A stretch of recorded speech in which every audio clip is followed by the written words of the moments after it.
Billionaire CEO Ethan Carter fired a poor janitor in front of his entire company. But seconds later, his 9-year-old daughter ran into the office crying and whispered, "Dad, please don't fire him. He saved my life." Ethan froze because he had no idea what Emma meant, and what Daniel Brooks was about to reveal would uncover a dangerous secret connected to his late wife and someone inside his own company. If you enjoy emotional stories with mystery, betrayal, and shocking twists, like, share, and subscribe, and tell us where you're watching from today. Ethan Carter was a 42-year billionaire CEO in Chicago who had everything money could buy, but his daughter Emma was the most precious thing in his life. Emma's mother, Olivia, had died several years earlier, and since then Ethan had become extremely protective of his little girl. Emma didn't care about her father's wealth. She loved drawing, reading, and spending time with kind people. One of those people was Daniel Brooks, a 58-year-old janitor at Ethan's company. Daniel was quiet and humble, but he always watched over Emma whenever she visited her father's office. One afternoon, Daniel noticed a strange man watching Emma near an emergency staircase. He immediately stepped between them and took Emma somewhere safe. But when he reported the incident, security ignored him. The next day, Daniel discovered that 11 minutes of security footage had mysteriously disappeared. Weeks later, confidential files disappeared from Ethan's office, and security claimed Daniel had been seen near the executive floor. Furious, Ethan called Daniel into his office and fired him. Daniel quietly accepted,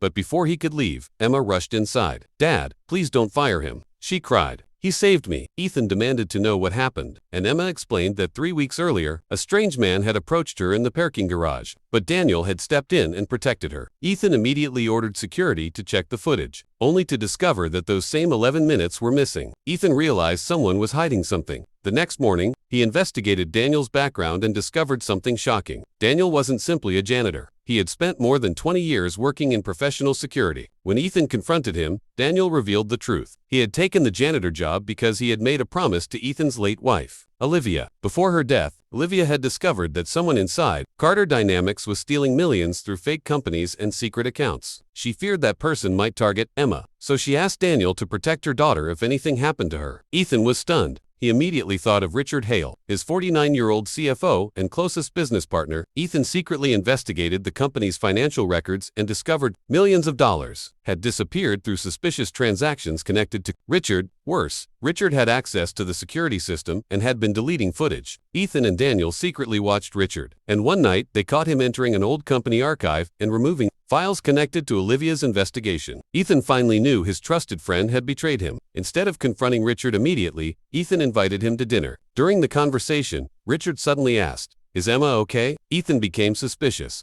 Moments later, Daniel alerted him that Richard had entered Ethan's private archive. Security caught Richard before he could escape. The investigation revealed that he had stolen more than $40 million and had manipulated security footage to hide his crimes. He had also been watching Emma because he feared Olivia had left evidence behind. Ethan and Daniel traveled to an old family cabin in Wisconsin, where they found a hidden wooden box beneath the floorboards. Inside were financial records, a flash drive, Emma's purple bracelet, and a letter from Olivia. Ethan read the letter with tears in his eyes. Olivia told him not to blame himself and thanked Daniel for keeping his promise. She wrote that Ethan had always loved his family, but had trusted the wrong person. Ethan broke down and whispered, "I should have listened to her." Daniel replied, "You were a husband trying to protect his family. You didn't know." When they returned to Chicago, Ethan found Daniel working in the same hallway where he had fired him. Ethan apologized and offered him a new position as head of family security. Daniel hesitated, but Emma ran toward him and hugged him. "You're not leaving, are you?" she asked. Daniel smiled. "No." Emma looked at her father and asked if Daniel could have pizza with them that night. Ethan laughed and agreed. That evening, the three of them sat together around a simple table, sharing pizza and laughing. Ethan finally realized that his daughter didn't need more money or expensive gifts. She needed love, time, and people who genuinely cared about her. Later, Ethan stood on the balcony overlooking Chicago while Daniel joined him. "Olivia would be happy," Daniel said. Ethan looked at his daughter through the glass doors and replied, "I spent years trying to protect her with money, but the person who actually protected her was someone I barely noticed." Daniel smiled and said, "Sometimes the people we overlook are the ones doing the most important things." Ethan never forgot that lesson. The poor janitor he had once considered unimportant had kept a promise that changed his entire family's life, proving that sometimes the person you are ready to throw away is the very person protecting everything you love.